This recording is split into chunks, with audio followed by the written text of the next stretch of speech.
কোনো কারণে যদি নির্বাচন না হয় তাহলে দেশ একটা চূড়ান্ত রকমের অশুভ পরিস্থিতির দিকে যাবে। গতকালকে প্রধান উপদেষ্টাকে কোট করে তার প্রেস সেক্রেটারি এই কথা বলেছেন। ফলে এই রকম একটা শঙ্কা এই গণঅভ্যুত্থানের 13 মাস পরে এসেও কেন মানুষের মনে হচ্ছে, অথবা সব কিছু নির্দিষ্ট করার পরেও প্রধান উপদেষ্টা বলছেন, বিএনপি নেতৃবৃন্দ বলছেন, নির্বাচন কমিশন বলছে ফেব্রুয়ারিতে নির্বাচন, তারপরে অনেকে বিশ্বাস করে, অনেকে মনে করে একটা সেনা শাসন আসছে, একটা জরুরি অবস্থা আসতে পারে, অথবা একটা গৃহযুদ্ধ হতে পারে, এরকম নানান আলোচনা। এইসব আলোচনা কেন হচ্ছে, এটা কারণটা কি? দেখেন, প্রথমে বলি যে শঙ্কা অবশ্যই থাকবে। এই যে আমরা চারজনে বসে এখানে টকশো করছি, আমরা কি শেষ পর্যন্ত শান্তিপূর্ণভাবে টকশো করতে পারবো? এর শঙ্কা থাকতে পারে। আমরা যদিও পারবো, কিন্তু শঙ্কা একদিন করতেই পারে, তাই না? আর আমাকে একটু সময় দেন। গুজবের কথা বলছেন, গুজব ছাড়া পৃথিবীতে কখনো কোনো ভালো কিছু আবিষ্কার, ভালো কিছু উদ্ভাবনী, নিউ আইডিয়া হয়নি। গুজব থাকতেই হবে। আপনার নিউটন যে মধ্যাকর্ষণ থিওরি দিয়েছিল, অনেকে বলে যে আপেল তার মাথায় পড়েছিল, কিন্তু আজ পর্যন্ত নিউটনের জীবনীকারের কেউ, যারা জীবনী লিখেছে, তারা কেউ কখনো বলেনি যে আপেলটা তার মাথায় পড়েছিল। কিন্তু বলে যে আপেল তিনি পড়তে দেখেছিলেন, সেখান থেকে তার চিন্তা হলো যে আপেলটা কেন উপরে না যায়, আমার মাথায় এসে পড়ে, অসার্থক করে বলে, তাই না? এরপর আমরা নিউটনের সামনে জানতে শুরু করি।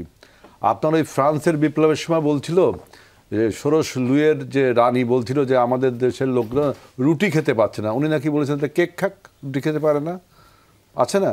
কিন্তু দেখা যাচ্ছে যখন রুশো তার ওই কনফেশনস মানে বইটাই এটা লিখছে যে এই কথা, দেখা যাচ্ছে তখন ওই রাজার বউ অর্থাৎ রানীর বয়স ছিল 8 বছর, অর্থাৎ তিনি তা বলেননি, কিন্তু এই গুজব রটেছিল। এবং সেখান থেকে ফ্রান্সের সেই ভার্সাই প্রাসাদের সমস্ত কাহিনী বের হয়ে আসে। কিন্তু গুজব থাকবে। কত সময় লেগেছিল হেলাল ভাই? আমি এইটা নিয়ে আলোচনা করলে একটা একাডেমিক আলোচনা হতে পারে।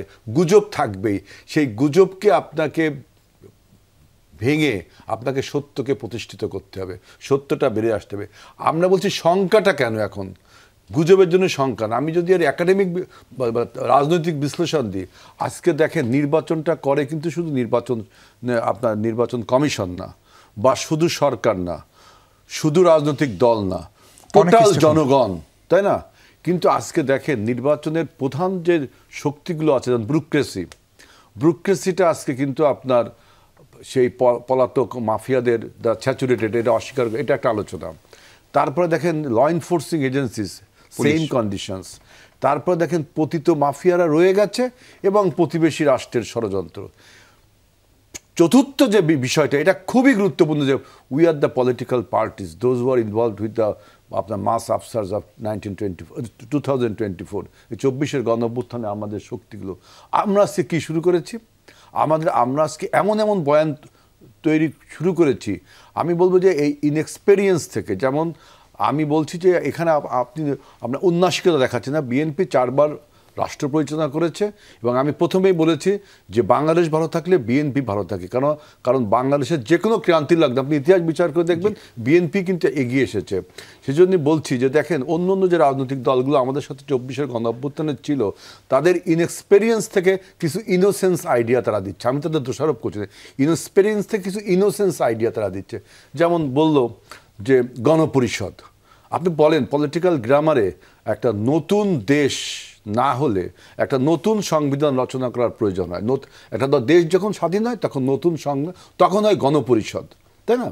এখন গণপরিষদের আকার কখনো মানে কম্পোজিশনটা শুধু রাজনৈতিক দলের নেতৃবৃন্দের মধ্যে থাকে তাও না, এখানে অন্য স্টেক হোল্ডারও যেমন সাংবাদিকদের থাকতে পারে, মিডিয়া থাকতে পারে, অন্য লোকও থাকতে পারে।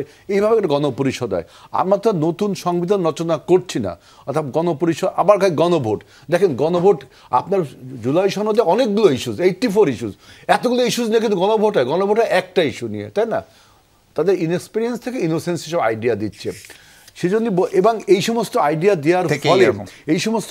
দেওয়ার ফলে আবার বলছে কি আমরা নির্বাচনে যাব না, কোনো সময় বলছে নির্বাচন করতে দেব না, কোনো সময় বলছে এই যেমন বলছেন যে জুলাই সনদ, জুলাই সনদ।